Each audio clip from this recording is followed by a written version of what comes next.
Lechon pechay. Gawin po natin. Liempo.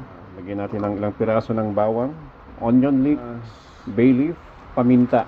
Pakuluan po natin to hanggat lumambot. Mga 1.5 oras. Okay, after 1 hour, lagyan po natin ng asin. Natin ng another 30 minutes. Pag malambot na yung ating karne, tanggalin na po natin. Pag mainit na yung ating mantika, takpan natin.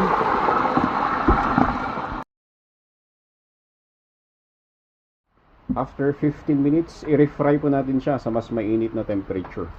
Okay? Dahan-dahan po tayo. At fry po natin for another 5 minutes.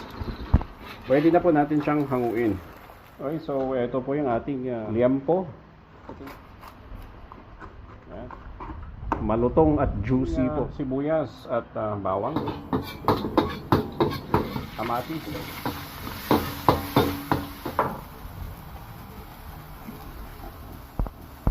Lagyan po natin itong hoisin sauce, oyster sauce. Lagyan natin ng soy sauce, sesame oil, paminta, ng cornstarch, pechay. Lagyan po natin ng onion leeks. Ito na po yung ating lechon pechay.